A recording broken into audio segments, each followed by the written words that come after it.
dizem que é defeito. Eu prefiro dizer que é o jeito que é, e não tem outro jeito.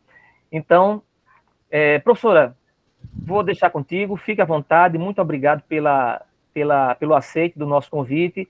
E, pessoal, a gente vai ter, a dinâmica é simples, a professora fala entre 40 e 50 minutos, depois a gente abre para as pessoas fazerem perguntas, fazerem comentários, podem fazer perguntas e comentários no chat, a gente vai estar atento ao chat, e também vocês estejam atentas ao chat, porque, como eu falei, eu vou estar liberando os links do grupo do WhatsApp, os links do canal no YouTube, o link do formulário de frequência, tá bom?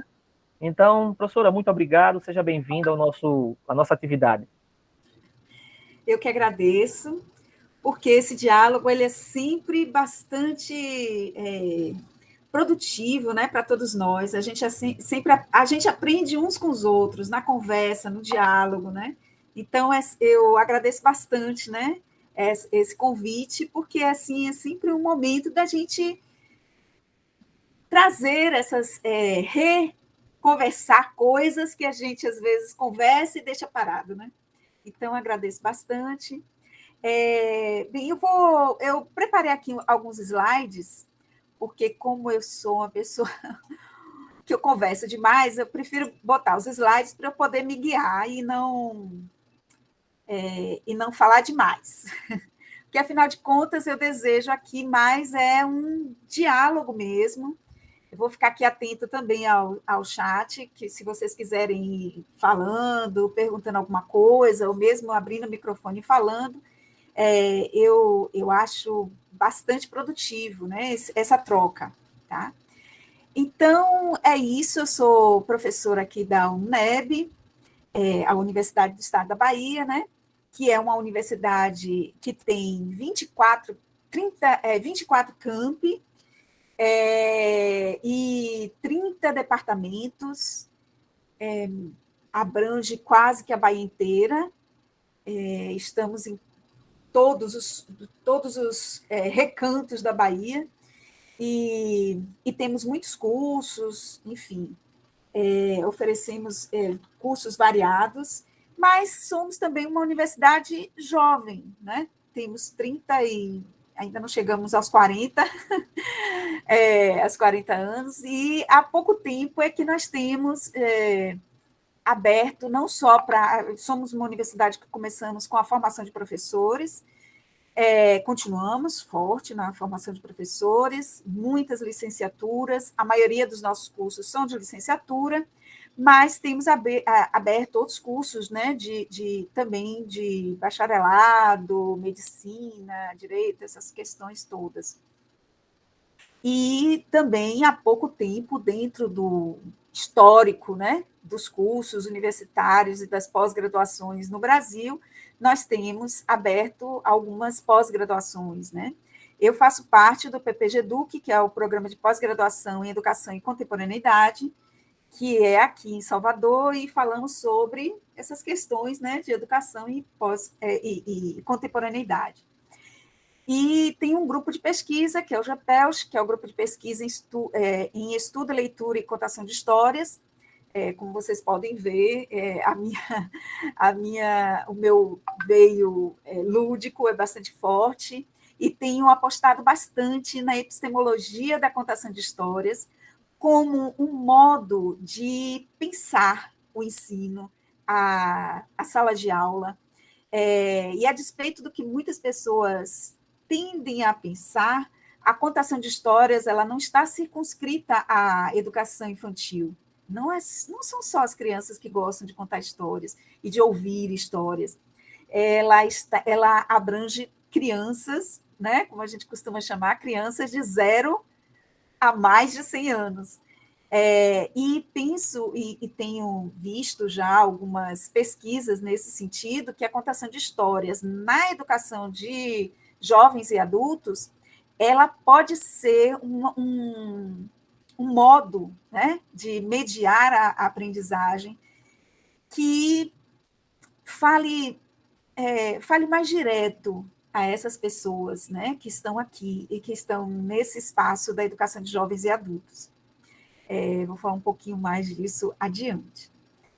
Bom, então, eu trago aqui para vocês algumas reflexões sobre essa questão da avaliação na EJA, que foi para isso que eu fui chamada, e como eu disse, gostaria de compartilhar com vocês algum diálogo.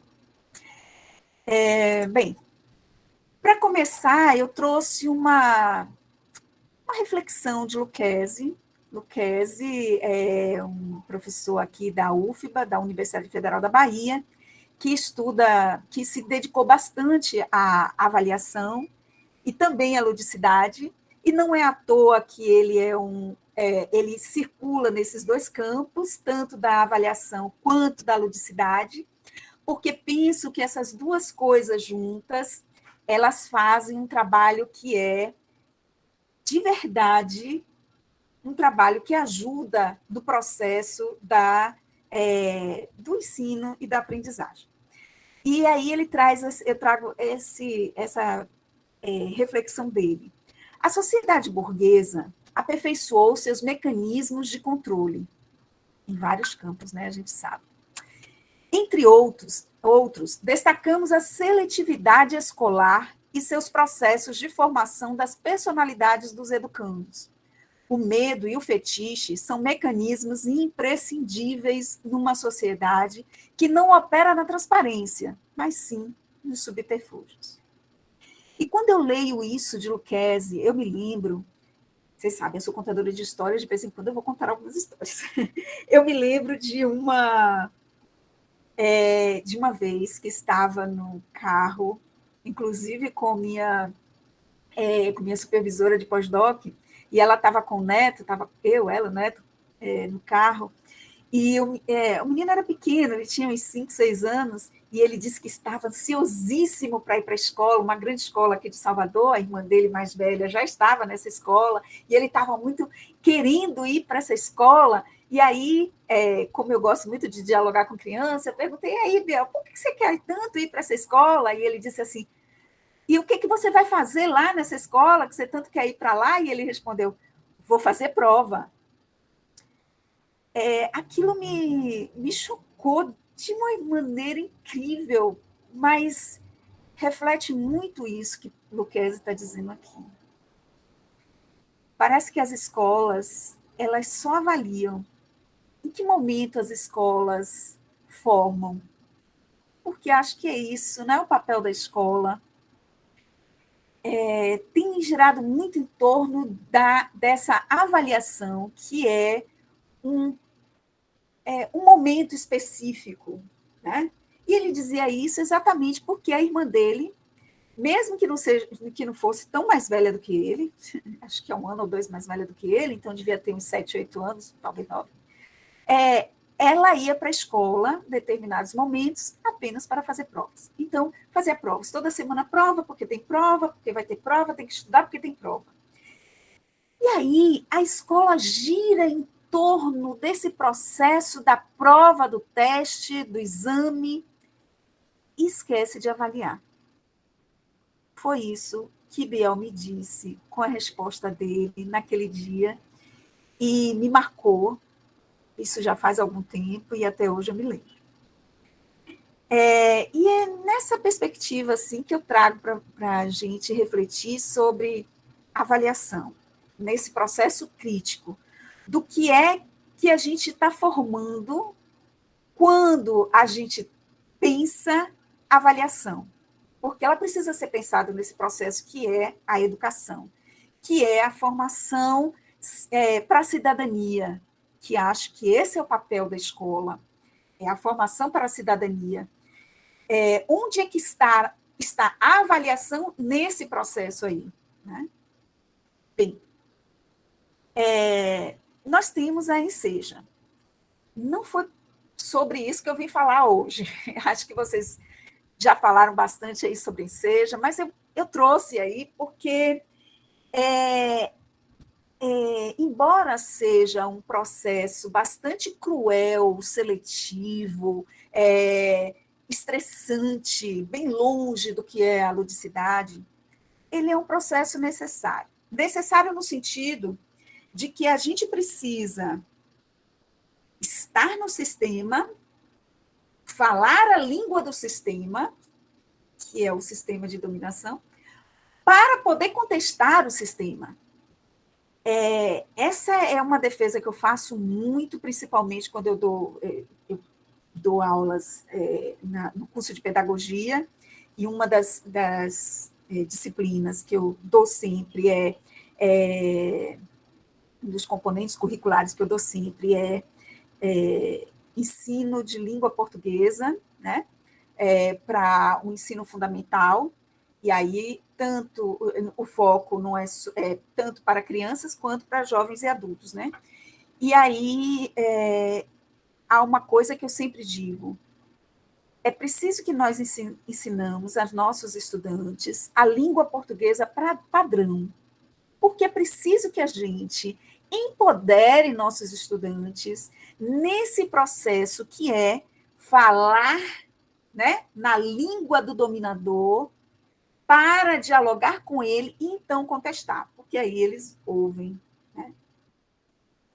Pensamos que sim.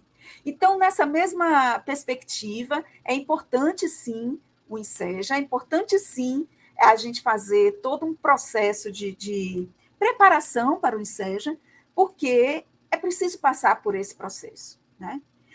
Mas, volto a dizer, não é sobre isso que eu vou falar, sobre isso aí eu acho que você já tem uma vasta experiência, tem muito aí nas redes para falar sobre isso. Eu vim falar mesmo sobre a avaliação na perspectiva da filosofia da educação, do que é educar, né? Enfim, vim trazer a avaliação, né? O ponto principal aqui desse nosso encontro, porém pensando que a avaliação ela faz parte de um conjunto, né? Ela faz parte de um contexto em que se insere o ensino na perspectiva da mediação, na perspectiva que eu trago, que está no contexto do currículo, do próprio EJA, né? E da própria EJA e dos sujeitos que nela circulam, e da aprendizagem.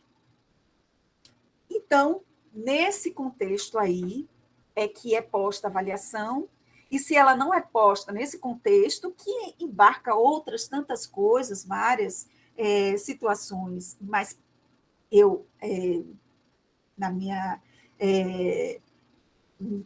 no meu ponto de vista, né, esses são pontos mais elementares, mais importantes, mais próximos, né, à avaliação, que eu trouxe aqui para a gente pensar e refletir um pouquinho e ver de uma forma crítica, tá?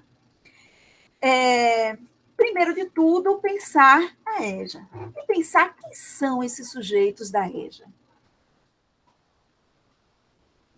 Eu gosto muito de imagens. Acho que as imagens falam muito, muito mais do que palavras. E essa imagem me fala muita coisa. De uma EJA em que a gente vê um jovem e um idoso e pessoas de diversas categorias de idade. E aí a gente precisa pensar quem são essas pessoas que vêm para a EJA. O professor Alessandro já falou de nosso país, com suas diferenças abissais, com pessoas que sequer têm a possibilidade de entrar, nem que seja na EJA, e pessoas que têm possibilidades de, desde que nascem, frequentar uma creche, uma pré-escola, ensino fundamental, escolas públicas ou particulares, e completar seus estudos e tudo mais. Mas é preciso ainda, volto à questão, quem são os sujeitos da EJA? No meu ponto de vista, os sujeitos da EJA são pessoas que valorizam a escola.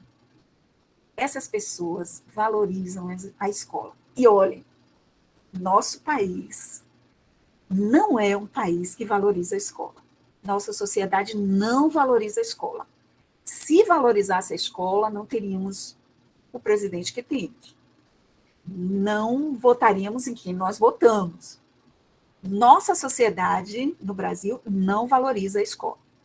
Mas esses sujeitos valorizam a escola. Esses sujeitos que vão para a EJA valorizam a escola. Porque, veja, essas pessoas trabalham o dia inteiro, tem muitas jornadas de trabalho, vocês estão vendo aí, muitas mulheres, a gente sabe que as mulheres têm múltiplas, não vou dizer nem dupla, né? Mas tem múltiplas jornadas de trabalho. Ainda assim, elas vão para a escola, elas voltam para a escola. Então, são pessoas que valorizam a escola, né? Na contramão da nossa sociedade, de modo geral. Mesmo aqueles que pagam caro para botar seus filhos na escola, eles tanto não valorizam a escola que votam em pessoas que não valorizam, que não dizem uma só linha sobre a escola, ou que dizem coisas absurdas sobre a educação e sobre professores. São pessoas que acreditam na educação, de novo, na contramão desse país. Essas pessoas acreditam que a educação vai melhorar a vida delas. Esses são os sujeitos da EJA. É preciso ver esses sujeitos nessa perspectiva. Essas pessoas acreditam que a educação vai fazer com que sua vida seja melhor. Mesmo essa senhorinha aí, que está aposentada, que pode não ter nenhuma perspectiva de uma profissionalização, mas elas acreditam que a educação vai mudá-las. Então, o sujeito da EJA realmente acredita na educação, porque é tudo que a educação pode fazer. A educação não pode lhe dar um emprego, a educação não pode lhe dar uma família, não pode lhe dar casa, não pode lhe dar uma vida melhor, pode lhe tornar uma pessoa melhor, com os conhecimentos que você adquire. Esse é o meu pensamento. Essas pessoas, elas desejam ser pessoas melhores. Por isso que elas acorrem à EJA. Por isso que elas voltam. Mesmo depois, são vários os motivos, né, que fazem com que a pessoa ou abandone ou sequer possa entrar numa escola. E aqui a gente não precisa nem elencar os motivos, porque sabemos muitos, e muitos a gente ainda há de saber, né? Mas essas pessoas, elas voltam, elas vêm, elas procuram a escola, elas voltam. É preciso pensar essas pessoas nessa perspectiva. A criança vai para a escola porque os pais levam, às vezes porque obrigam. Eu ouvi muito de minhas filhas, elas dizerem, eu odeio a escola, eu não quero ir para a escola, eu odeio aquela escola, mas eu forçava minhas filhas a irem para a escola. Ninguém força o adulto, o idoso, a ir à escola. Eles vão porque desejam, porque acreditam na educação, porque valorizam a escola. Acima de tudo, essas pessoas precisam ser pensadas nessa perspectiva. Tem uma coisa que circula em todos os documentos governamentais, que eu particularmente oriento a meus, oriento a meus orientandos, digo a meus orientandos, faço com que reflitam. Existe idade certa ou idade ideal para estar na escola? Na minha perspectiva, não. Idade certa para estar na escola é a idade que é possível estar na escola. Ninguém abandona a escola só porque quer. Mesmo minhas filhas dizendo assim, não, eu não gosto, eu odeio a escola. Eu dizia, mesmo se alguém perguntasse assim, tá, então não vá mais, elas vão. Porque no fundo a gente sabe, porque a gente entende qual é a importância da escola, né? Até por uma questão de socialização. Então, a pessoa que ou abandonou ou nunca pôde ir para uma escola, não foi uma escolha particular, não foi uma escolha assim, vou abandonar a escola porque eu acho que isso aí não vale nada. Né? Então, não existe idade certa ou ideal de estar na escola. Em qualquer idade, é lícito estar na escola. É preciso que a gente pense isso, que vá na contramão de todos esses documentos governamentais. Não existe idade certa para estar na escola. Quando a gente diz para um sujeito, para a pessoa, olha, você está aqui porque não pôde estar na escola na idade certa, você está num discurso subliminar dizendo, você está errado de estar aqui.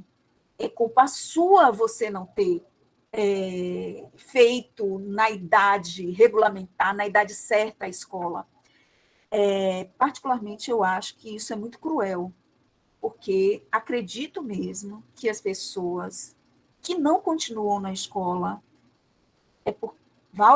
são vários os motivos que as impedem disso. Tá? Então, é preciso primeiro caracterizar quem é essa pessoa da EJA, quem é essa pessoa que acorre à EJA, quem é que volta ou, pela primeira vez, entra na escola, mesmo depois de tantos anos, de tantas experiências, de tantas vivências e de tantos aprendizados. Porque a aprendizagem, ela não se dá somente na escola. E aí vamos para o segundo ponto, né? Que eu trago para a gente, então, pensar o que é avaliação, tá? Vamos pensar o ensino. Qual é o papel dos professores e dos profissionais da educação, de modo geral, nesse processo de aprendizagem de pessoas que não entram como crianças na escola, e é preciso sempre dizer isso, que a gente não pode infantilizar essas pessoas. Pensar que elas não sabem nada é muito cruel. Pensar que uma criança não sabe nada é muito cruel. Que dirá pensar que não sabe nada um adulto? A criança para o adulto, a diferença é que o adulto já teve muito mais experiências, tem muito mais repertório de conhecimento do que uma criança. Mas a criança, ela já entra na escola com um repertório, com algum repertório de conhecimento, ela já sabe algumas coisas. Ela já pensou sobre questões que a gente nem sabe, ela elabora questões que a gente precisa ouvir delas também. Então, imagine um adulto. Então, é preciso pensar a mediação nessa perspectiva. Pensar o que é a escola, qual é o papel da escola, o que é estar nesse espaço, né? Particularmente, fico com Ruth Rocha. Tem um livro de Ruth Rocha que eu gosto particularmente dessa autora, porque eu gosto também muito de literatura infantil. E gosto de literatura infantil quando ela não é infantilizada, e Ruth Rocha não infantiliza a criança, ela trata com respeito à criança, portanto, a literatura dela é dita infantil, mas é uma literatura, né? E ela tem um livro chamado Nicolau Tinha uma Ideia, no qual Nicolau chega numa aldeia e conta a sua ideia para uma outra pessoa. E a pessoa conta a ideia para Nicolau. E aí Nicolau fica com duas ideias. E Nicolau chega para outra pessoa, conta as duas ideias que ele tem e ouve a outra ideia da outra pessoa. E agora Nicolau tem 3 ideias. E assim Nicolau vai falando com as pessoas e tendo várias ideias. Com o tempo, as pessoas daquele local percebem que Nicolau tem muitas ideias. E isso facilita muito a vida das pessoas de modo geral. Então, as pessoas daquela aldeia percebem que é importante que Nicolau compartilhe aquelas ideias que ele sabe com outras pessoas. Faz um grande galpão, põe ali Nicolau e as pessoas para aprenderem a ter ideias, a compartilhar ideias. Até hoje, eu não vi nenhum conceito de escola que supere essa história. É o que eu digo, as histórias são um modo de gestar a sala de aula que é bem mais instrutivo, produtivo, como vocês preferirem dizer. Então, penso que escola é isso, é esse local de trocas, é esse local de aprendizado. E na questão da EJA, se isso é importante com crianças e adolescentes, na EJA isso é fundamental. Precisamos ouvir também nossos estudantes, né? Porque eles têm muito, muito aprendizado já construído, Tem muitas coisas que trazem para cá, para a escola, e que pode dialogar com a escola, pode, deve, é lícito que faça isso, tá? E aí eu já vou falando do papel do educador e da educadora, que é esse papel exatamente de trazer essas possibilidades de diálogo, que é como essa imagem está trazendo aí, né? Capturei essa imagem lá na internet, que para mim ela representa isso que é a mediação.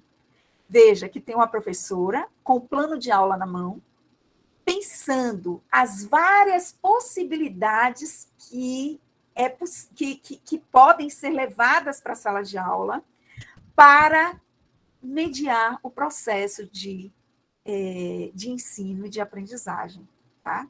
Sempre numa perspectiva da pesquisa. Tá vendo aí como a menininha abre, né? A garota, né? Não é uma menininha, né? É uma pessoa que abre, né? O Google, né? Abre o Chrome e vai pesquisar lá dentro, né?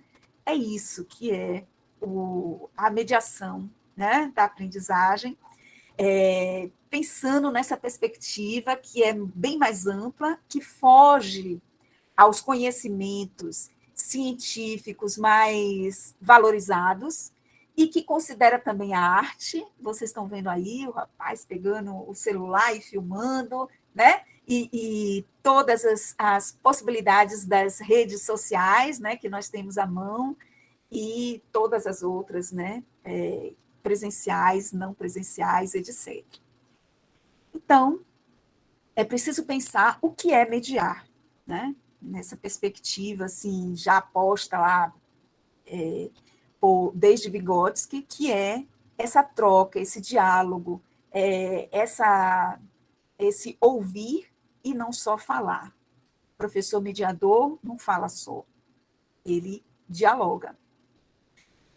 Bom, isso aí é a perspectiva do ensino, né? Que interfere nesse processo de avaliação. E também vamos à questão da aprendizagem. E aqui eu foco na aprendizagem no processo da educação de jovens e adultos. O que aprendemos?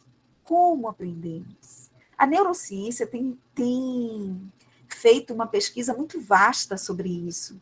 Minhas pesquisas não vão para esse campo, mas eu me interesso, isso faz parte do meu interesse particular, né? E aí vou agregando isso a tudo que eu vou fazendo. A neurociência tem avançado muito nesse campo da aprendizagem. Interessa muito a neurociência como aprendemos, desvendar esses mistérios do cérebro de como aprendemos, como é que uma pessoa antes não sabia e agora sabe. Como é que se dá esse processo, né? Todo professor precisa saber isso. Isso facilita muito os processos de mediação, né? E a neurociência, ela tem nos dito que a aprendizagem ela se dá numa rede complexa e bem axiomática, né? De conexões que o cérebro faz com coisas que, como dizia Piaget já, né? A gente já tem consolidado de aprendizagem com o que a gente aprende de novo, né? De coisas novas, né? E a gente só aprende coisas novas quando a gente se baseia naquele aprendizado que a gente já tem consolidado, né? O que Piaget já previa nas suas observações, nas suas pesquisas, a neurociência hoje consolida. Ratifica. E também o que Vygotsky dizia das relações interpessoais, aprendemos com o outro, diz Vygotsky, e a neurociência também aborda isso, dizendo que são essas trocas que fazem com que a gente aprenda mais, que essas aprendizagens se tornem mais significativas, né? Principalmente pelo campo das emoções, das emoções mais para cima, né? Da alegria, do prazer. aprendemos mais com alegria, com prazer, do que com a dor, com o sofrimento, né? Embora nossas próprias experiências pessoais queiram dizer o contrário. É pegadinha do nosso cérebro. A gente aprende muito mais com as sensações boas do que com as sensações ruins. Porque guardamos com as sensações ruins aprendizados negativos, mas com as sensações boas, aprendizados positivos. Esses aprendizados positivos, eles reverberam, eles se proliferam, eles se conectam melhor com outras coisas do que os aprendizados com sensações negativas. Essas todas são questões que a neurociência já nos traz, tá? De aprendizados, desses estudos da aprendizagem, que são estudos feitos através dos maquinários que já temos, né? Ressonâncias magnéticas e tudo mais, que fazem com que seja possível a gente saber como é que um cérebro funciona no seu processo mesmo de funcionamento, né, enquanto está vivo, né? Nós temos aqui no Brasil um nome que mais se projeta internacionalmente, que é Izquierdo, né? Esqueci o primeiro nome dele, que faz pesquisas bem amplas nesse campo da aprendizagem, claro que em universidades americanas, mas que ele traz aqui para o Brasil, né? Mais tarde eu me lembro o nome dele e digo aqui para vocês. Acho que depois dessa coisa de Covid, as memórias ficaram mais complicadas. Pelo menos foi no meu caso, embora eu nem tenha sido diagnosticada com Covid. Bom, concepções aí nós vamos para uma concepção, né, de alfabetização científica da etnociência. O que é a etnociência? É essa ciência que é ligada ao humano. Aí você vai me dizer, olha, toda ciência é ligada ao humano. Se não há humano, não há ciência. Nós inventamos isso, afinal de contas. Verdade. Vocês não vão estar falando nenhuma mentira, nem eu posso discordar. No entanto, a gente sabe que há uma divisão que ainda é constante, inclusive nas academias, né, nas universidades, que é essa separação entre as ciências exatas e as ciências humanas, como se as ciências exatas não fossem feitas pelos humanos, né?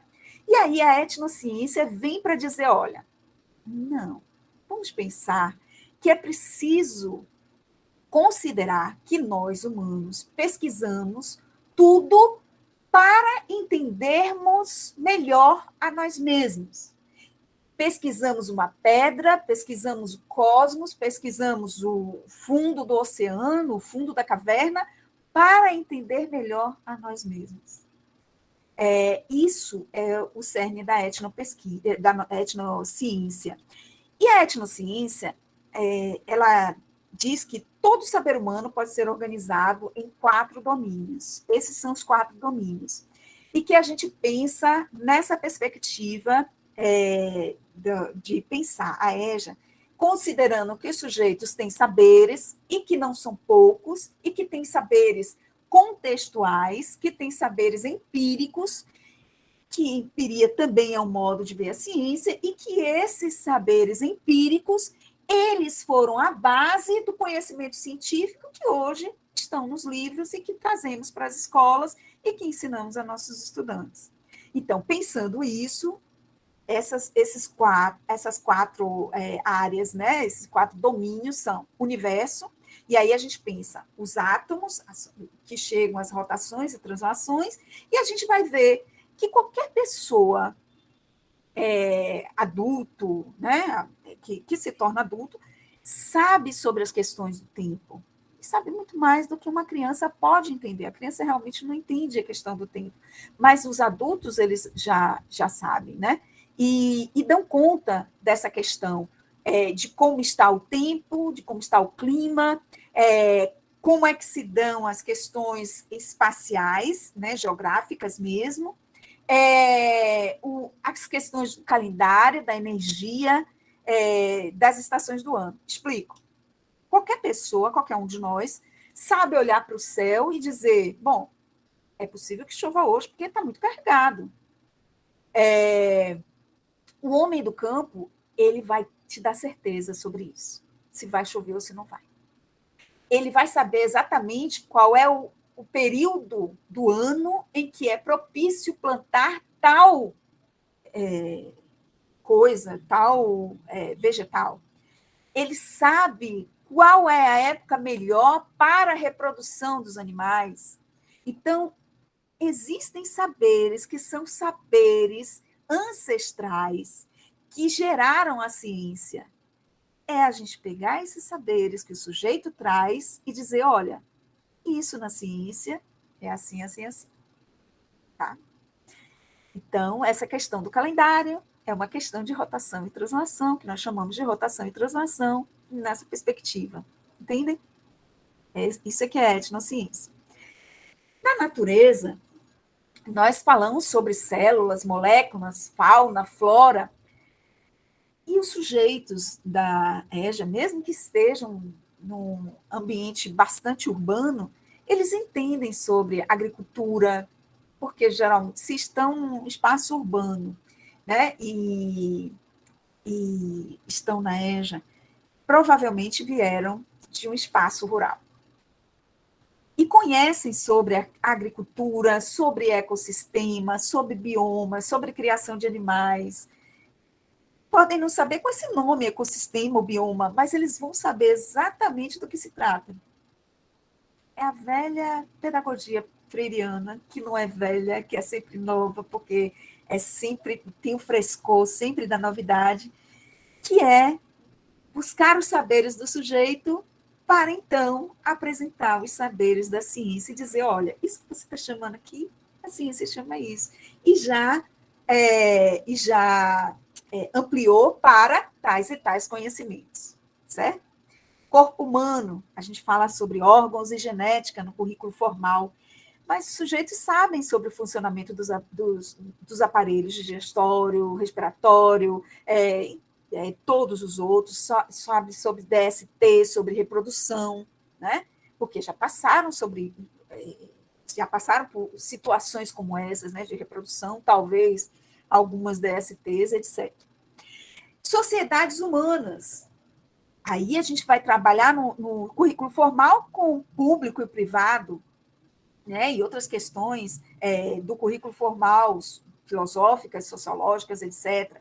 No cotidiano, a gente sabe como é que funciona a família, os grupos, as tribos, os povos, as nações, as instituições sociais. Então, nessa concepção de etnociência, para a alfabetização científica, urge saber as questões do que o sujeito já sabe, né? Para então transformar e dizer, transformar não, para dizer para ele, olha, numa linguagem científica, o que você está dizendo aqui, que é isso aqui, se diz assim e amplia para tal coisa assim, assim. Bom, qualquer coisa que não esteja clara, é só a gente, já disse, né? É só perguntar ou ir. Está com algum problema com o som?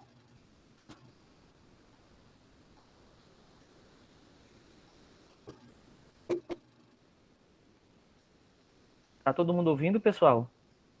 Uma colega disse que não estava. Eu recomendo ela sair e voltar, que às vezes é questão da internet mesmo e Ok. tá legal. Ok, beleza. Obrigado. Bem, e aí vamos para currículo, né? É preciso pensar o currículo. E é preciso pensar o currículo não só na sua funcionalidade, mas também na sua filosofia, no que ele representa. E parece que só representa o conjunto do conhecimento humano, mas não é só isso. Né? O currículo é um conjunto de conhecimentos eleitos como importantes a serem socializados, ok? Mas aí a gente precisa perguntar: quem é que elege o que é importante para ser socializado? Por que aquilo é importante a ser socializado? Em que momento aquilo é importante a ser socializado? Por que o currículo ele parte do mais elementar para o mais complexo? Quem determina isso? Por que isso é determinado? Para tudo isso tem uma resposta. Para tudo isso tem uma questão filosófica, tem um posicionamento político que faz com que a gente faça essas escolhas, certo? Não é à toa que os currículos são construídos. Eles são construídos para gerar corpos dóceis, como diz Foucault, para que a gente olhe para nós mesmos e digamos: puxa, como eu não sei de nada. E quando a gente faz isso, nossa autoestima baixa e, portanto, somos seres mais maleáveis ao controle. Então, é preciso pensar: esse conjunto de conhecimentos eleitos como importantes a serem socializados são eleitos por quem? E se vocês me dizem que é o MEC que elege esse conjunto de conhecimento, eu vou dizer para vocês que leiam direito os documentos governamentais. Porque ali não está dizendo o que é cada coisa que deve ser elencada no currículo. Nem a BNCC faz isso. Quem é que está aí efetivamente fazendo essas escolhas curriculares? Por que estão fazendo essas escolhas curriculares? Atravessados por quê, e por quem e por qual filosofia? Né? Então, é preciso a gente pensar nessa perspectiva, o currículo. E pensar que o currículo é campo de disputa ideológica, de poder. Já dizia Foucault, eu sou muito atravessada por Foucault. O conhecimento é poder. Se eu domino o conhecimento, eu domino, certo? Porque eu tenho poder. Tá? E isso a gente vê claro na história da humanidade. Quem tem o conhecimento tem o poder.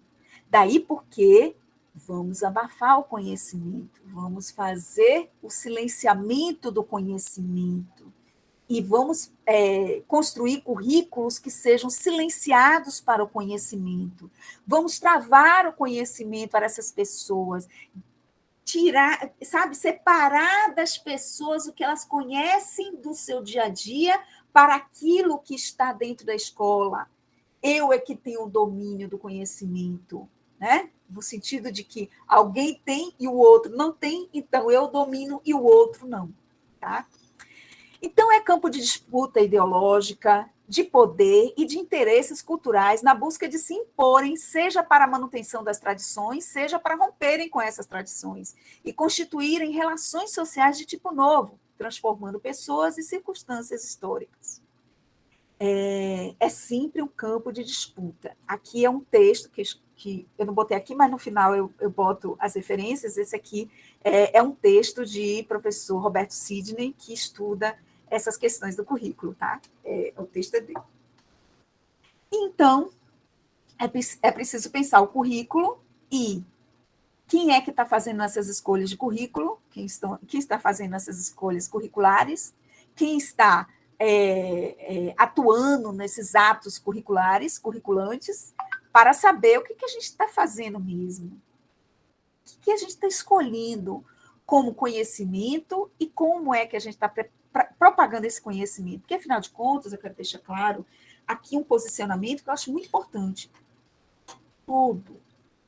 Todo conhecimento é da mais alta relevância. Seja olhar para o céu e saber se vai chover ou não, seja a fórmula de Bhaskara. Eu, particularmente, não sei para que lado vai, e acho que isso é uma falta grave no meu currículo. Eu vou buscar saber isso. Mas todo conhecimento é da mais alta relevância. Inclusive o conhecimento daquela senhora idosa que mora lá no interior do interior, que talvez nunca tenha passado pela frente de uma escola, mas que sabe exatamente que erva tomar quando está com algum problema de doença e cura a doença das pessoas. Esse é um conhecimento tão importante quanto a fórmula de Bhaskara. Todo conhecimento é importante. O currículo precisa pensar isso. Todo conhecimento é importante. Sendo assim, que conhecimento eu vou trazer para a sala de aula? Quando eu vou trazer e como eu vou trazer esse conhecimento para a sala de aula? E como eu vou avaliar esse conhecimento nessa perspectiva de como eu vou trazê-lo para a sala de aula? Percebem como tudo está envolvido na questão da avaliação? E aí vamos finalmente para a avaliação. Estou aqui falando, feito uma tagarela, e agora que eu chego na avaliação. Nosso senso comum está comprometido com os exames escolares e não com a avaliação. De modo geral, é isso que fazemos. Nós fazemos exames. Examinamos nossos estudantes para saber se eles sabem. Isso é avaliação? Eu trago aqui Lucchesi, mais uma vez, que ele diz que examinar, ele diz que é classificação e seletividade. Bom, classificação e seletividade leva a... Tem uns são bons, outros são ruins, né? E aqueles que são medianos. É sempre um juízo de valor.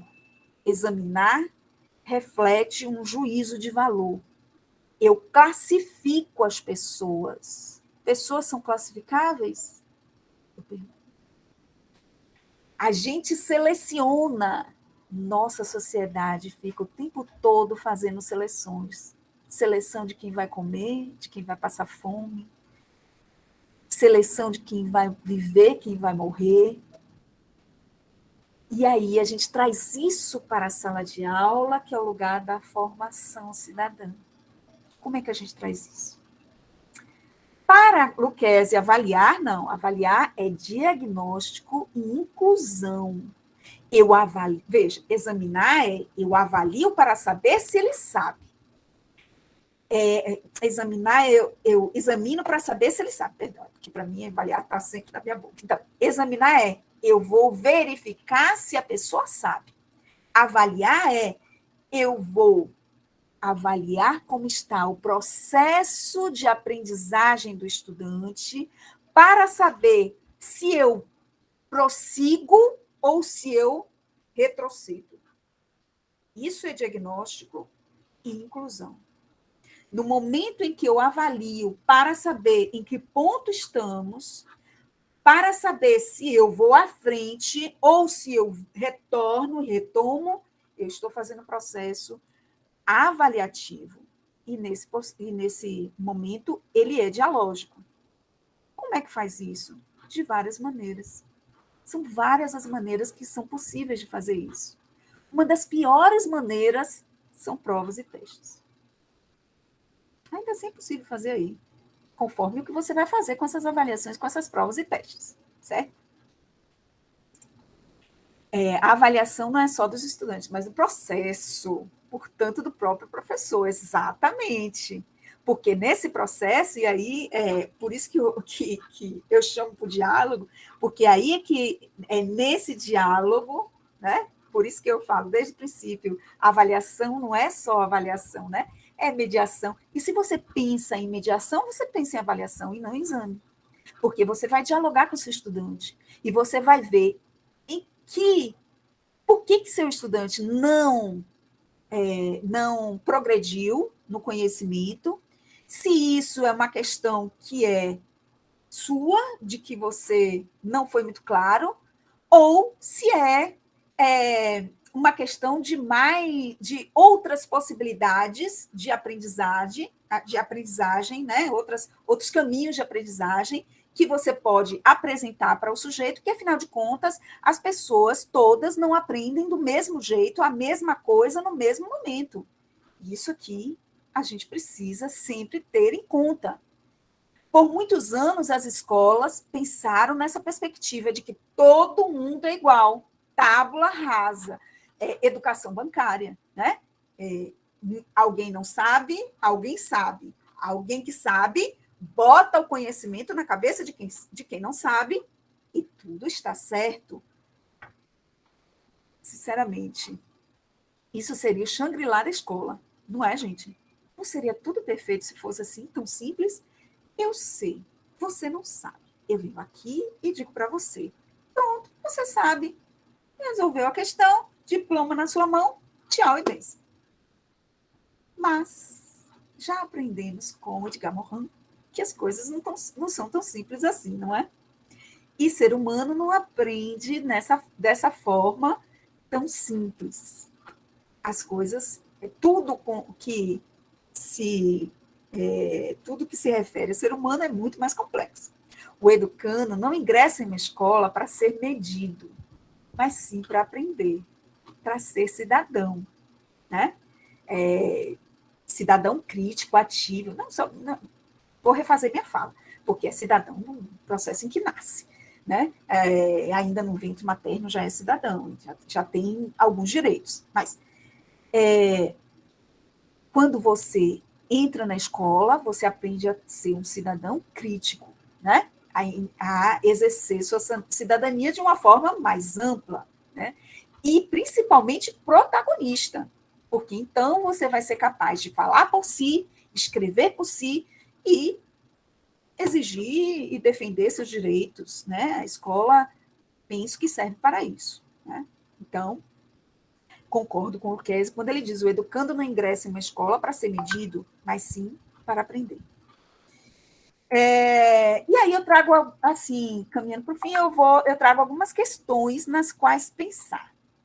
O ser humano aprende processos e não apenas conteúdos. Aqui nesse campo, me permitam, eu vou defender mais uma vez a pedagogia griot, a pedagogia da contação de histórias.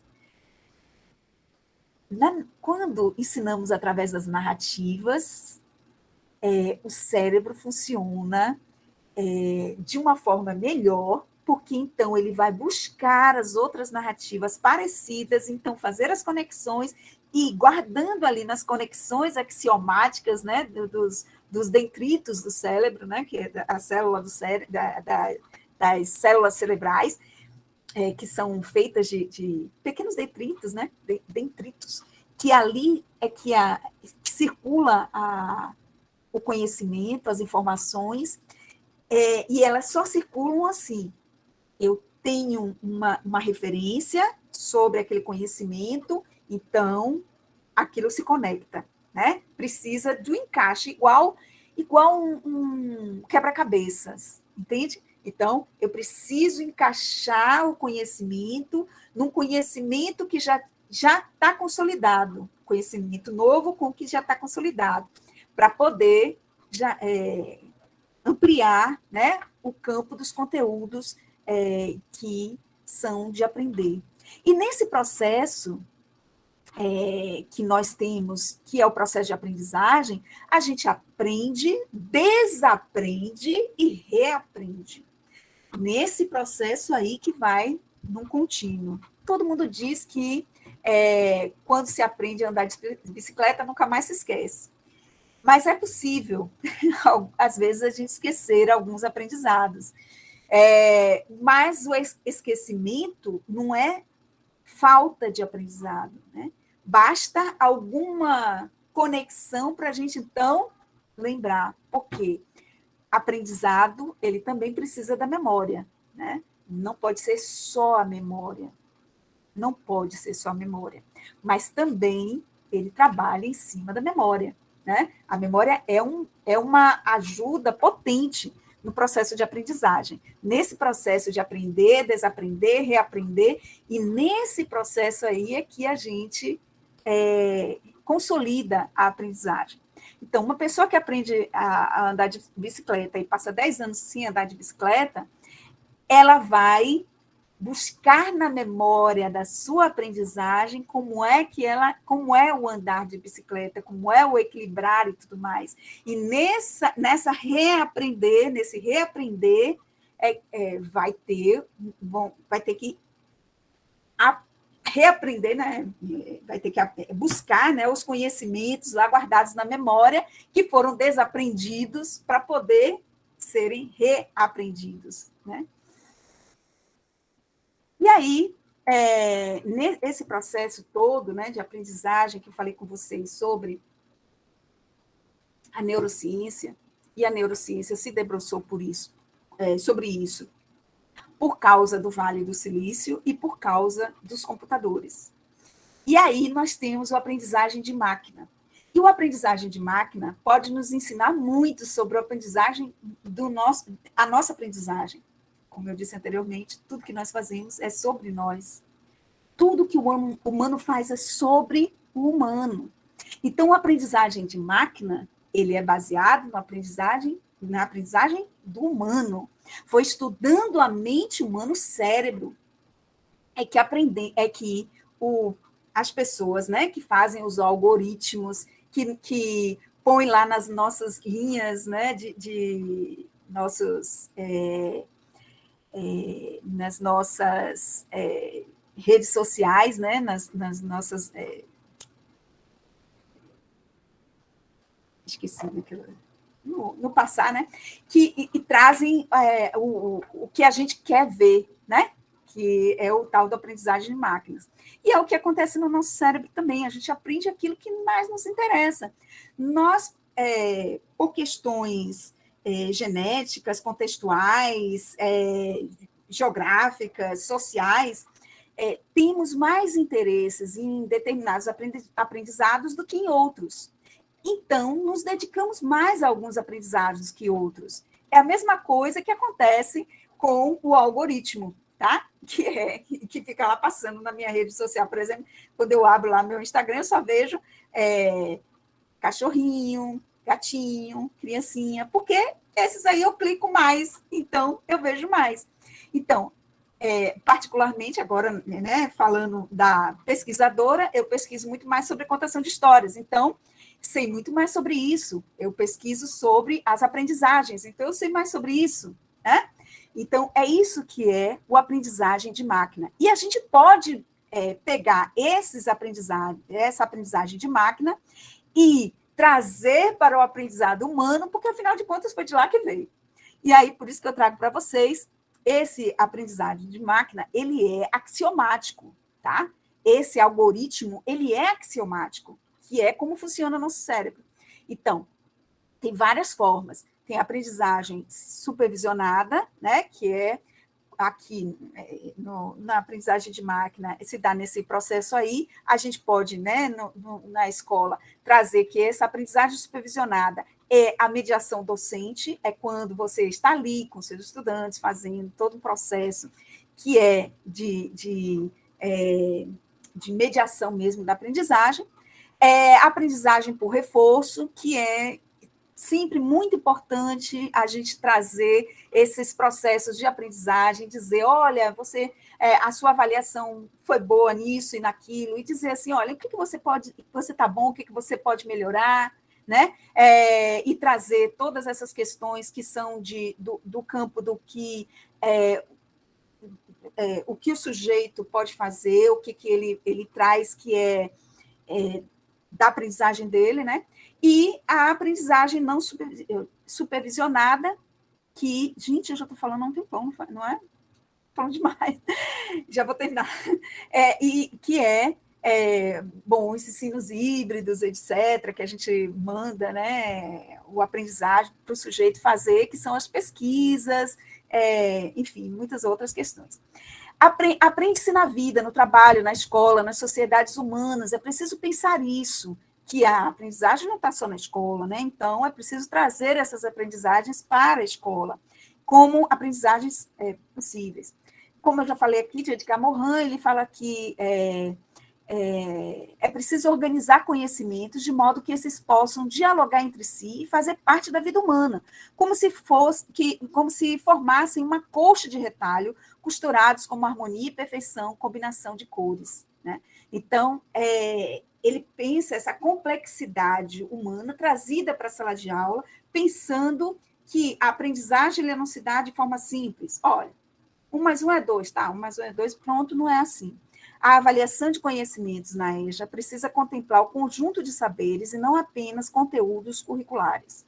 Então, é preciso considerar esses sujeitos nas suas vivências, no seu mundo de trabalho, no seu mundo familiar, no seu mundo social, na sua cultura, e trazer isso tudo, e não só trazer de forma folclórica, né? Mas aqui eu estou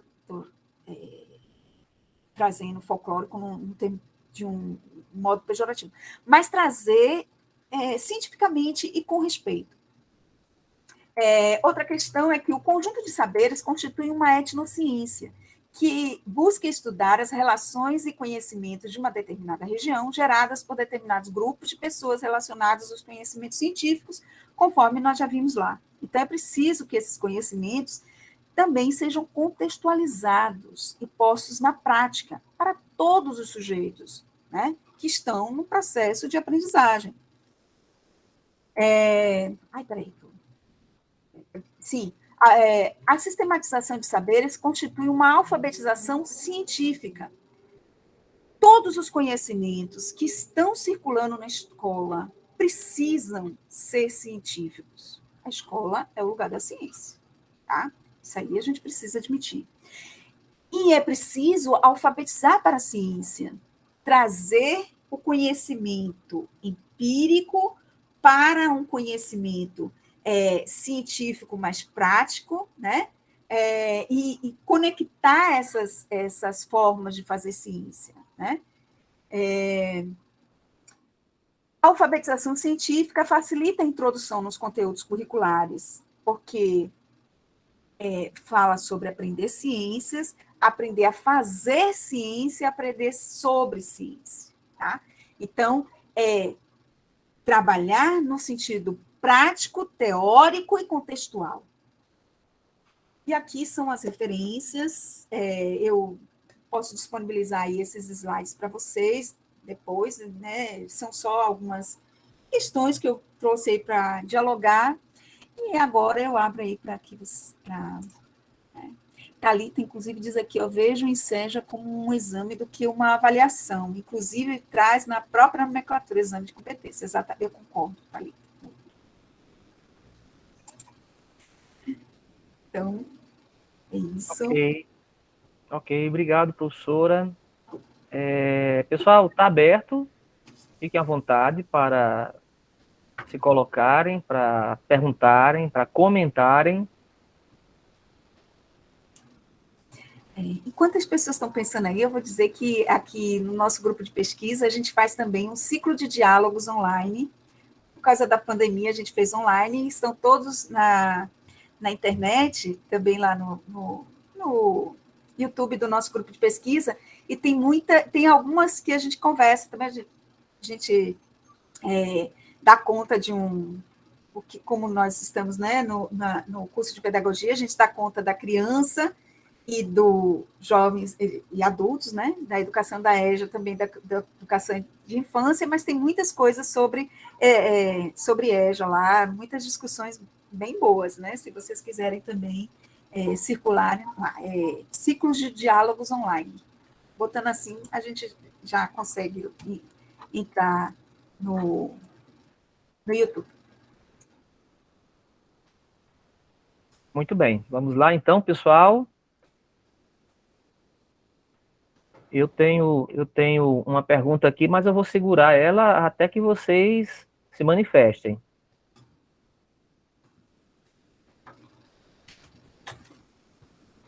Acho que falei demais aí, povo. É o mal de contador de histórias, fala demais. Uhum. Bom, eu vou então provocar. Posso provocar, povo? Olha, dou-lhe uma, dou-lhe duas. Pode sim, comece aí, para a gente se empolgar também. Então tá. Professora, eu acho que um dos desafios que a gente tem na EJA é o de nós termos normalmente na EJA, uma turma bastante heterogênea. Né? Nós estamos falando de uma modalidade em que há formas e histórias, né, percursos diversos de apropriação dos saberes. Né? Então, e a escola ela tem uma régua que ela trabalha com os níveis. Né? Só que na educação de jovens e adultos, se a gente pega a régua, a gente quebra a régua o tempo todo, porque você tem sujeitos que muitas vezes têm uma dificuldade imensa de fazer a leitura de um parágrafo, de um texto, e, no entanto, tem uma oralidade esplendorosa, né? Que não conseguem montar uma equação de dividir, mas conseguem repartir, né, a comida, o dinheiro no seu dia a dia. Então, são formatos de apreensão, eu gosto de falar muito nisso, em formatos de apreensão distintos, porque a ideia de nível é muito estranha no âmbito da EJA. Como é que você pensa, então, um processo de avaliação num contexto como esse? Preciso pensar que esse é um modo de ver a educação que foi instituído por... eu sempre esqueço o nome mais de 500 anos, né, quando se inventou a educação, a escola. Hã? Comênios? Não, antes até de Comênios, Comênios, ele fala muito sobre... mas quem instituiu o Ratio Studiorum, né, que foi o padre, o santo... Ai, meu Deus, que é jesuíta até. Esqueci Acho que foi José de Anchieta. Não. Foi antes de Anchieta. Bom, me passou agora, daqui a pouco eu lembro. Essa questão mesmo da Companhia de Jesus, sim, ele é jesuíta da Companhia de Jesus, mas me passou o nome dele. Que ele escreve o Ratio Studiorum, que institui, assim, estudantes, um atrás do outro, 50 minutos de aula, o professor num patamar maior, falando, né? E aí põe, né, essa ideia de todo mundo junto. Eu penso que essas diferenças que existem em todas as salas de aula, muito na EJA, elas são muito mais uma riqueza do que uma coisa ruim, uma coisa boa do que uma coisa ruim. Vai depender da metodologia, né? Porque é preciso colocar esses sujeitos para trabalharem juntos, né? Aquele que... Sim. Aquele que sabe, que domina melhor a oralidade com aquele que domina melhor a escrita. Um vai ajudar o outro, que, de novo, é Vygotsky isso, né? Não é nenhuma novidade. E, inclusive, o processo de avaliação ele precisa levar em consideração isso, né? Esses trabalhos em conjunto. Desde que eu ensinava na educação básica, e eu passei por todos... Eu sou professora de carreira, viu, gente? Eu fui professora da educação infantil, já trabalhei na EJA, já trabalhei no ensino médio, já trabalhei em todas as séries que vocês puderem imaginar. E eu sempre tinha, assim, sempre que podia, né? Dentro das limitações que as escolas, às vezes, nos dão. Mas sempre tinha uma avaliação que era individual, uma avaliação em grupo, uma avaliação oral. E aí eu tentava fazer com que os sujeitos, né, em suas especificidades, se mostrassem nessas possibilidades de avaliação, entendeu? Então, eu acho que quando a gente se se depara com uma heterogeneidade, a gente não pode trazer uma homogeneidade de avaliação. É preciso, né, trazer também essas possibilidades de avaliação, outras, que não só aquela do mesmo jeito para todo mundo, né? Sempre que é possível, preciso dizer isso, porque às vezes há instituições que nos amarram as mãos, né? Os pés, a boca, e nos deixam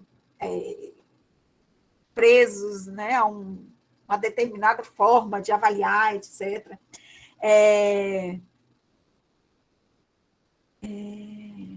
Não. O nome do padre, peraí, já é um santo. Mas independente de lembrar ou não, professora, a senhora trouxe um ponto agora que mexeu um pouco comigo. É o seguinte, que o colega Alessandro trouxe, essa questão da avaliação, né?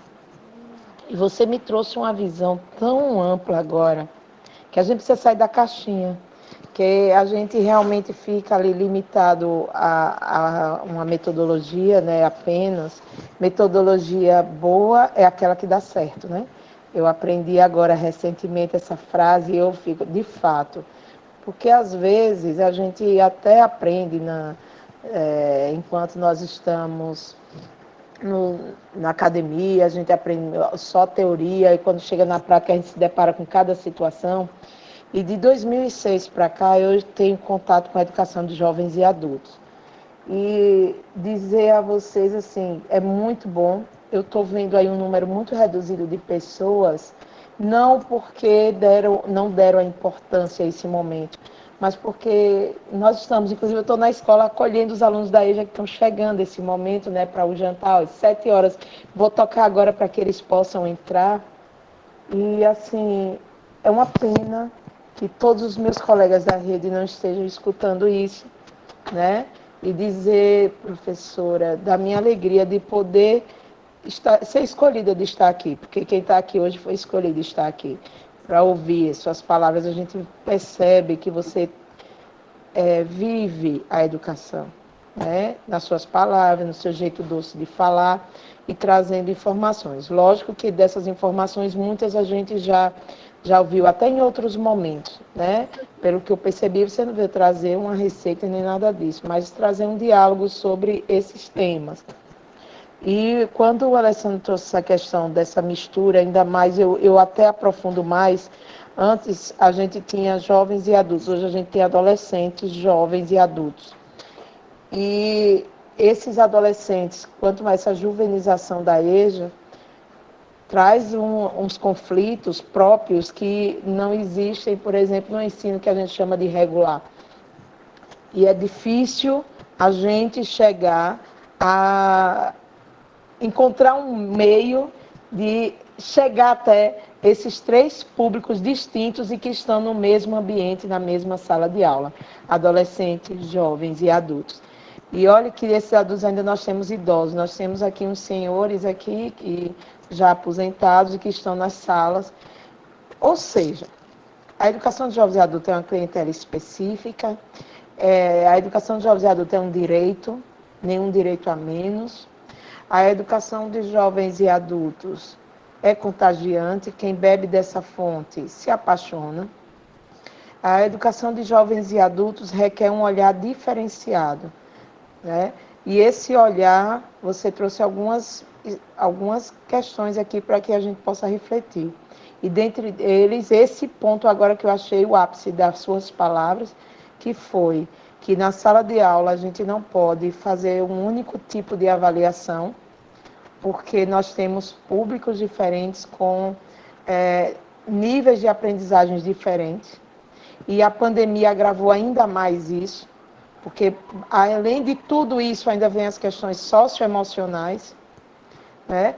Que nós temos hoje alunos que querem às vezes desabafar quando chega na sala e conversar com os colegas ou com o professor. Então, tudo isso a gente tem que estar preparado para estar na educação de jovens e adultos. Então, obrigado mais uma vez. E é isso. Obrigada.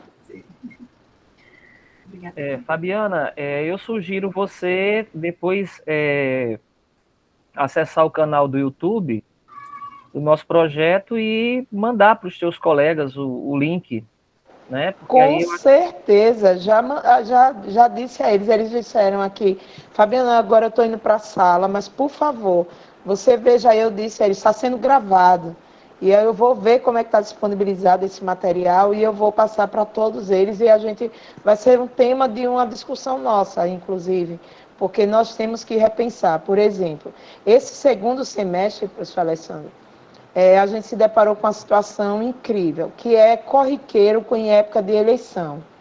É o esvaziamento da EJA para que eles vão balançar bandeiras e distribuir santinho e carreatas e tudo mais no período eleitoral, né? Então, nós perdemos muitos alunos no segundo semestre, quando é época de eleição. Então, não é diferente, eu acredito que... eu participo do Fórum de EJA, então eu fui para o último Eneja em Florianópolis, agora no mês de agosto, e aí, nesse encontro com jovens e adultos, com educadores, com alunos, com gestores de todo o Brasil, a gente viu que não é diferente do que a gente encontra aqui em Sergipe, do que a gente encontra lá no Rio Grande do Sul, do que a gente encontra em Brasília, do que a gente encontra no Acre. Então, no Brasil inteiro, a educação de jovens e adultos estão passando por problemas similares. E um deles que eu estou observando aqui, nesse semestre aqui da escola onde eu trabalho, é a MF Sérgio Francisco, aqui no bairro Lamarão, aqui na capital. Então, essa escola não é diferente de outras colegas que eu tenho na EJA falando do que aconteceu nesse segundo semestre, do esvaziamento. E eu encontro nossos alunos balançando bandeira por aí. Como vai ter segundo turno, vai ser mais um mês sem eles estarem na escola, e isso me preocupa, mas a gente também tem um conforto de dizer, calma, não é só o nosso trabalho que não está sendo atrativo, não.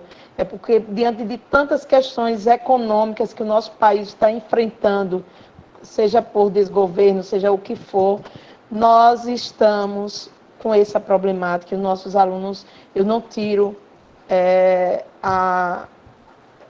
não vou dizer a vocês que eu incrimino o que eles estão fazendo. É uma forma de ganhar dinheiro, uma forma de sustentar a sua família no momento de crise em que o país está passando. Então, eu entendo. E tem alunos que, pronto, tem um aí que eu já deixei ali o pratinho de sopa dele, porque ele vai chegar por volta das 8 horas, porque ele tem que estar no ponto dele lá até às 19h30, depois ele vem direto para a escola. Então, a menina vai guardar ali para quando ele chegar no segundo horário, ele lanchar e ir para a sala. Mas aí foi um acordo que nós fizemos, que a educação de jovens e adultos tem que pensar, e de acordo com as diretrizes é isso, várias formas de se dar a EJA, né?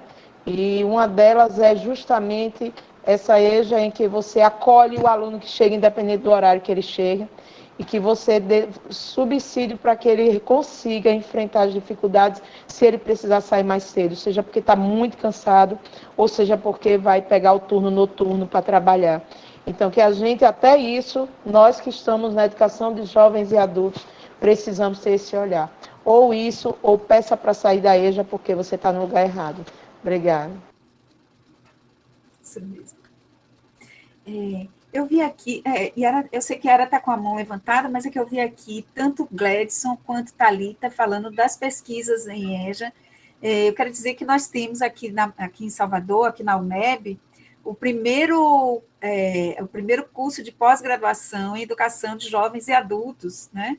E temos já algumas pesquisas nesse sentido da juvenilização da educação de jovens e adultos. Então, eu recomendo que vocês olhem no Saber Aberto, que é o nosso repositório, que é onde são depositadas, né, as dissertações e teses.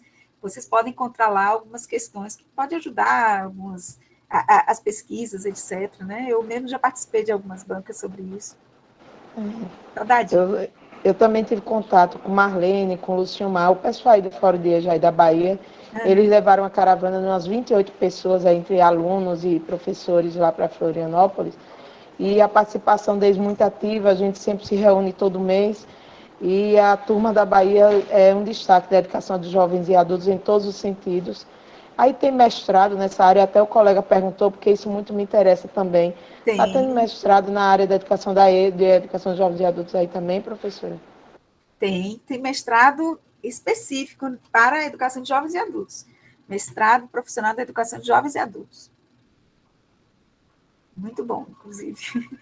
Eu participei por um tempo, mas depois aí eu tive que migrar para o PPG Duque, não podia ficar em 2 programas, aí eu fiquei no PPG Duque, mas é bem interessante, o projeto é bem premiado. Agora está com nota 4 já, né? Como tem pouco tempo, enfim. A Yara quer falar e está com a mão levantada. Olá, boa noite. Primeiro, desculpa, eu cheguei atrasada, já peguei a conversa no meio do caminho, mas muito me envolveu, né, a sua fala quando você traz a neurociência para nos ajudar nesse processo. Então, acho que nós que trabalhamos na educação e com o público específico de EJA, a gente precisa muito dessa discussão, porque a gente precisa entender exatamente por que as pessoas têm uma lacuna, né, por assim dizer, né, entre aspas, nesse processo de aprendizagem, e a gente compreende isso quando ele retorna para o espaço escolar, né? E aí essa é uma discussão que pode enriquecer muito e nos ajudar, enquanto profissionais que acompanhamos, né, o trabalho de professores. Aqui tem professores, mas também tem outras pessoas que acompanham esse trabalho na assessoria ou no suporte pedagógico. Enfim, a pensar por onde a gente precisa retomar essa discussão de avaliação na educação de jovens e adultos, né? Por que eu estou dizendo isso? Recentemente, nós, aqui no estado do Rio Grande do Norte, nós conseguimos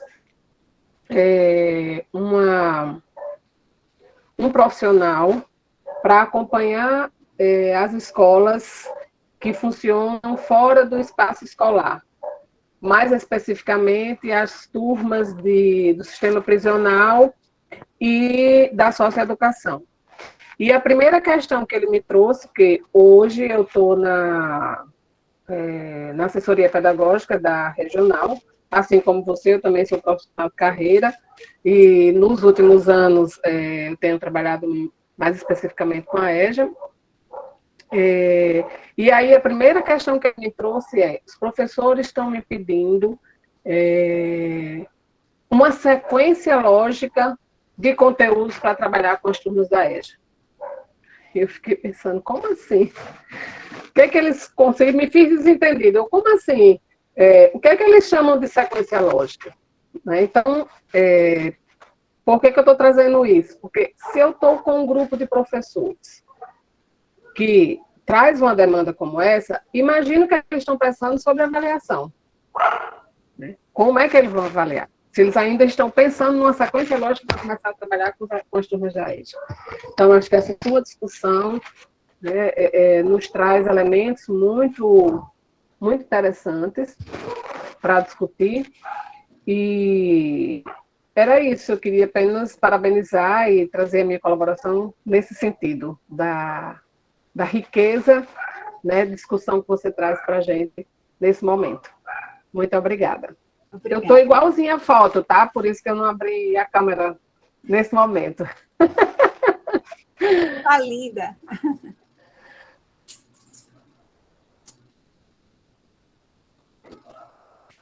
Bom, é isso mesmo. A gente, para discutir a questão da avaliação, a gente precisa discutir todas essas outras questões, né, que envolvem o que né,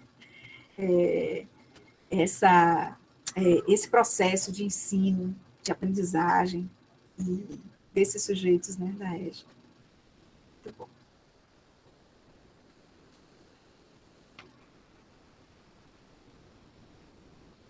E aí, povo?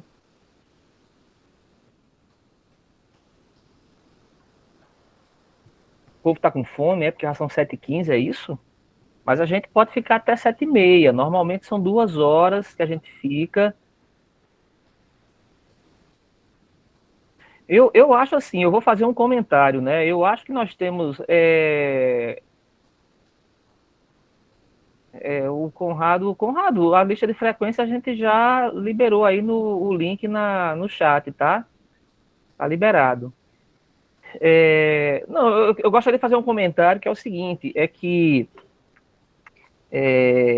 nessa discussão sobre avaliação de aprendizagem, nós temos um desafio muito grande, que a ideia, que é muito comum entre nós, de trazer os padrões e os parâmetros do chamado ensino regular, que eu prefiro chamar de educação para crianças e adolescentes, para o universo da EJA. Então, esse movimento, que eu acho extremamente natural em razão da formação que a maioria de nós tivemos, ela é sempre um movimento, vamos dizer assim, que atenta contra a própria lógica da modalidade, né? Porque nós estamos lidando com sujeitos cujo processo cognitivo ele foi construído de uma forma desordenada. Ele foi construído numa relação acidentada com o formato escolar. Então, a lógica de construção do conhecimento, ele precisa se dar dentro de outro contexto. Então, eu não posso pensar, por exemplo, que eu vou utilizar a lógica seriada, por exemplo, como padrão de fluxo. Né? A lógica seriada não vai me ajudar no fluxo, porque nós vamos ter pessoas, jovens e adultas, que, por exemplo, saíram há 5 anos atrás de uma escola, digamos, no 6º ano, né? E que vão chegar numa outra escola 5 anos depois, com um conjunto de lacunas que não vai dar para simplesmente eu colocá-la no 7º, de forma automática, natural. Porque se eu for fazer, de fato, uma avaliação minimamente rigorosa, né, ainda que eu utilize a régua desse ensino regular, eu vou perceber que há discrepâncias, né, de áreas. Então, assim, não tem como eu trabalhar com essa régua. Isso é a primeira coisa. A segunda coisa diz respeito à lógica também que a gente herda do ensino regular, a lógica da faixa etária. Né? Eu não me esqueço nunca de uma experiência que uma alfabetizadora de um projeto que eu coordenei, ela desenvolveu. Ela tinha jovens, adultos, idosos numa turma só, e no primeiro momento ela ficava apavorada, porque na lógica dela, essas realidades etárias implicavam em conflitos muito grandes. E, em certo sentido, é verdade. Né? Há uma série de conflitos de gerações, mas há também um conjunto de elementos que unifica essas gerações, que liga essas gerações. Há um conjunto de elementos da vida concreta das pessoas que articulam, né, o local onde moram, né, a reprodução da existência delas, né, o trabalho, por exemplo. A questão do trabalho é uma questão que articula, liga pessoas de faixas etárias distintas. Então, há um movimento que é preciso ser realizado também de busca daquilo que liga, e não necessariamente partir do suposto do que separa. Né? Porque o que separa é a lógica seriada, o que separa é os modelos de faixa etária. Né? Eu, por exemplo, se eu entrar em determinados ambientes de pessoas da minha idade, eu vou me sentir muito deslocado, enquanto que dentro de ambientes de pessoas da idade dos meus filhos, em várias situações, eu me sinto muito mais à vontade. Então, não é uma questão de faixa etária. Né? É uma questão de você buscar aquilo que liga, aquilo que junta. Né? O que junta, muitas vezes, é a condição da existência, muitas vezes é o recorte, né, da vivência de preconceitos, né? é a vivência da condição sexual, de ser mulher, por exemplo, né? Então, ter a clareza desses itens, dessas ligações, me parecem que ajudam a gente pensar, inclusive, como fazer essa avaliação, como conduzir o processo de avaliação, né? Então, era isso que eu estava querendo falar, inclusive em razão daquilo que foi posto aqui no chat, né? E só para fechar mesmo, algo que me ocorre, né? Eu estou lendo aqui o comentário de Bianca, que atribuir nota em artes é terrível. Sem dúvida, Bianca, sem dúvida, né? Como é que a gente pode dizer que alguém tira 10 num desenho? E aqui eu estou falando de uma maneira absolutamente leiga, né? Eu não sou professor de artes, né? Mas, assim, esses dias, né? Eu estava ouvindo... Eu tô fazendo uma pesquisa sonora, vamos dizer assim, e eu estava ouvindo pontos de candomblé, cânticos de Xangô, né? E eu estava ouvindo, né, aqui coisas gravadas nos próprios terreiros, ou pelo menos de pessoas que cantam nos terreiros, né?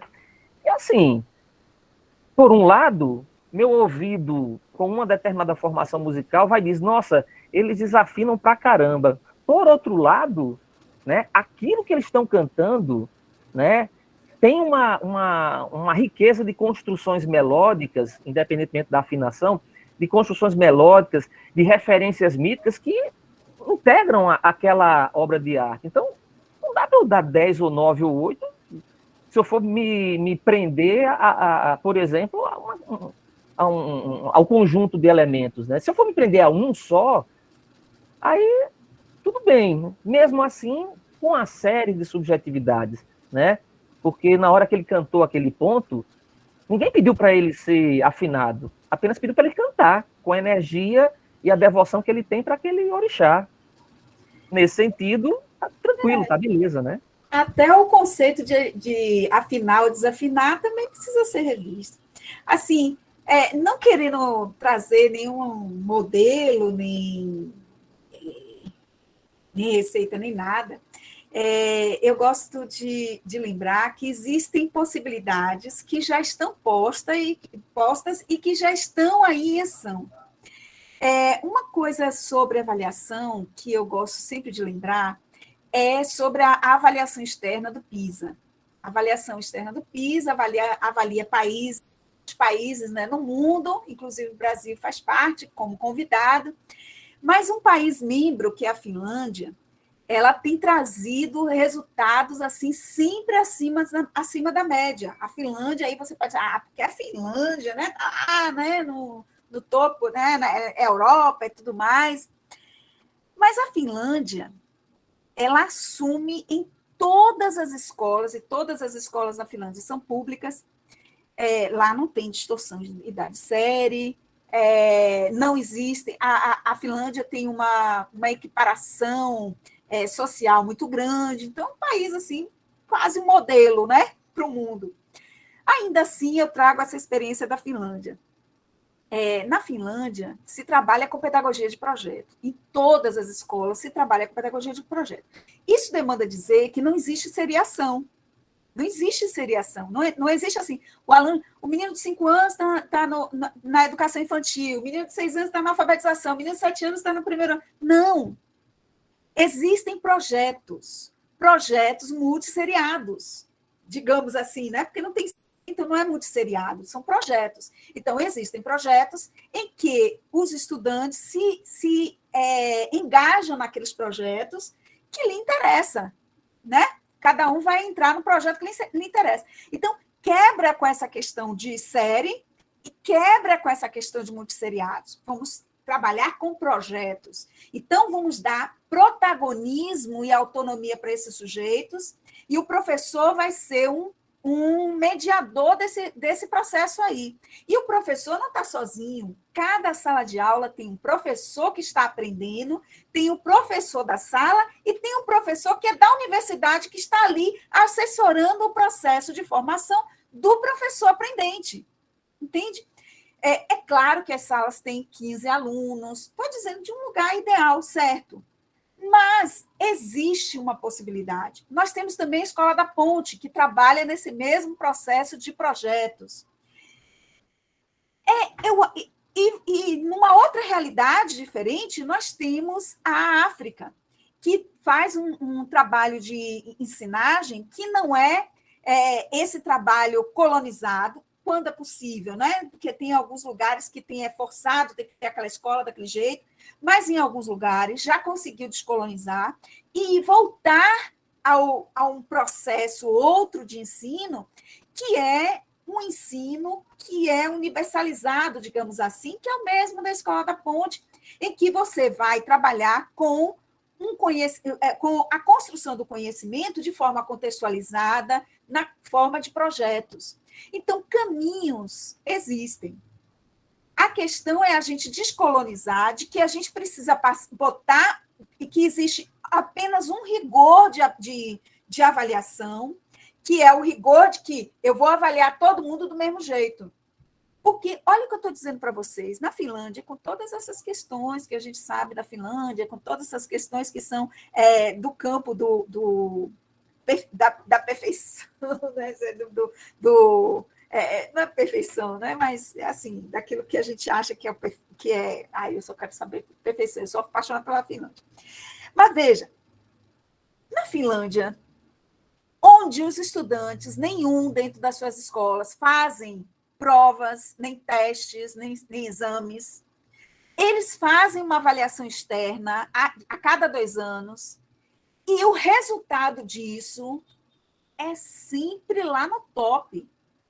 Eles têm um alto nível de interpretação de texto, eles têm um alto nível de resposta matemática, eles têm um alto nível de resposta ciência. E eles não fazem provas, eles não fazem testes. Eles trabalham com pedagogia de projetos, eles trabalham todos juntos, cada um com suas especificidades, cada um com suas habilidades, suas competências que lhes são próprias, e cada um vai um ajudando o outro. Isso é a pedagogia de projeto.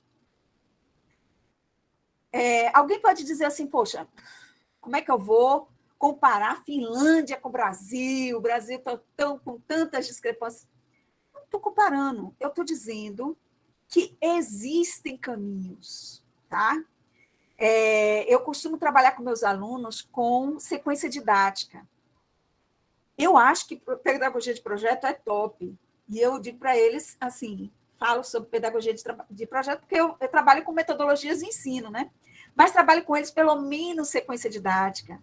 Na sequência didática, que é diferente do que, assim, na sequência didática mesmo, o pessoal lá que trabalha com sequência didática, não com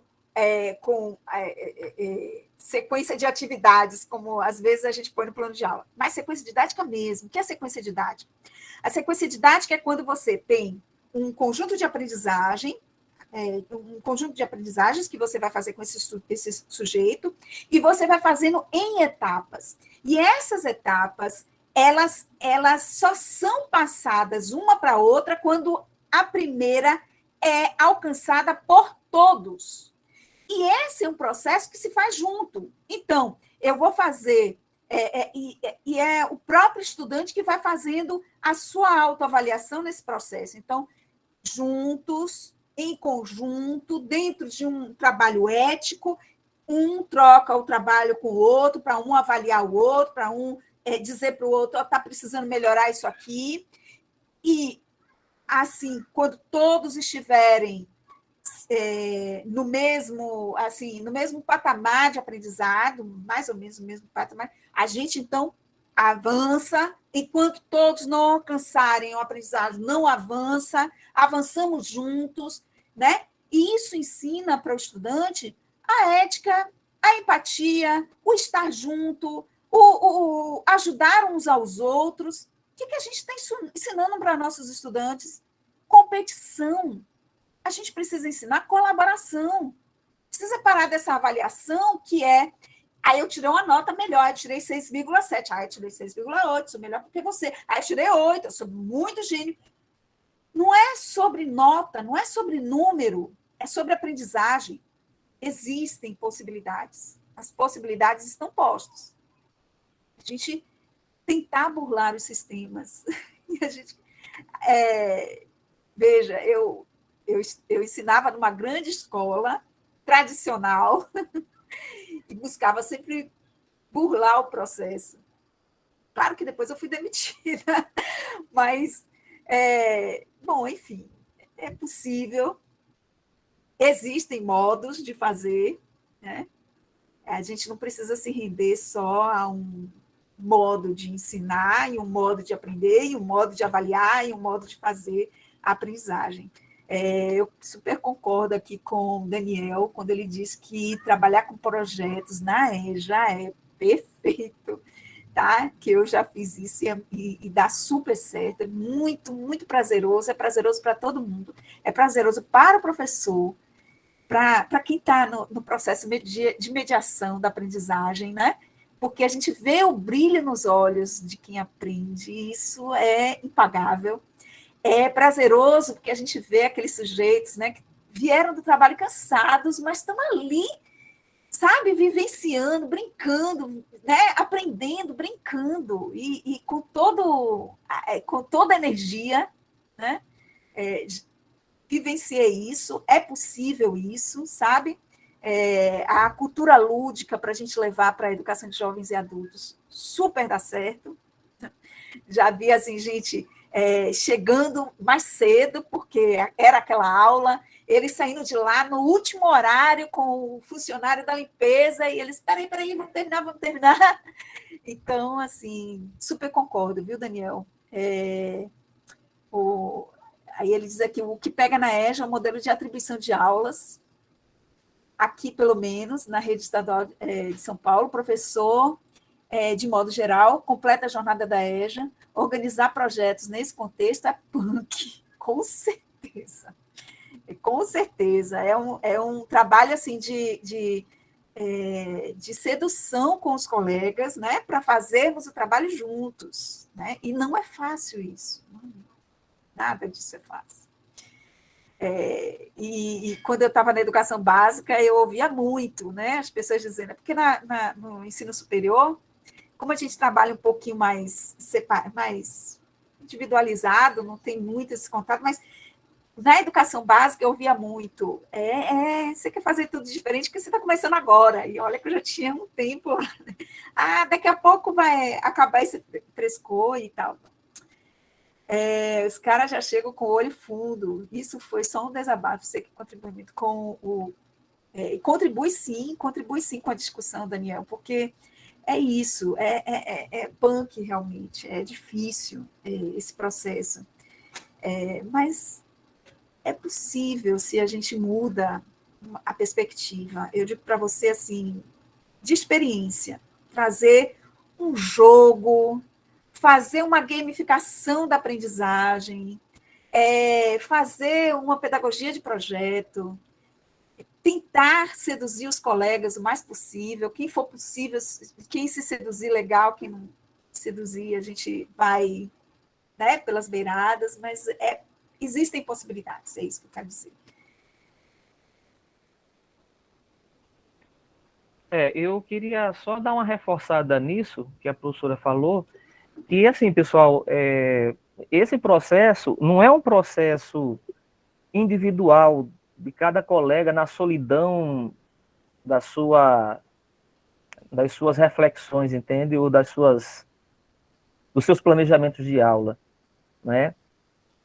Quando a gente está pensando, né, em avaliação da aprendizagem, a gente precisa construir um processo coletivo com os colegas. E aí, claro, né, onde você tem uma rede, uma gestão que esteja ganho para essas ideias, ótimo. Onde não está, aí como a professora falou, a gente tem que entrar pelas frestas, né? Eu gosto muito eu gosto muito de me surpreender quando eu vejo uma calçada na rua, né? E ali naquela fresta da calçada está lá nascendo uma planta, um verde saindo, escapando ali. Enfim, é um pouco isso que a gente precisa ir construindo, né? Acho que seria muito importante que a gente tentasse buscar isso aí, construir coletivos em cada escola, ter um trio, um quarteto, um quinteto de professores que resolve, olha, esse ano nós 5, nós 4, nós 3, vamos desenvolver uma série de atividades pensando juntos. Se o restante da escola não vai, paciência, né? Mas tentar construir isso daí. E ter a dinâmica de estar avaliando o próprio percurso do trabalho, né? Com uma certa periodicidade. Eu acho que isso faz muita falta também. Bom, já são 7h35. Tem muita gente com fome, tem muita gente a fim de conversar ainda. Eu prometi à professora Rosemary que seria só 2 horas. Eu tenho certeza que ela se programou para isso também. Então, eu estou quase dando como encerrado, mas eu quero que vocês se posicionem, por favor.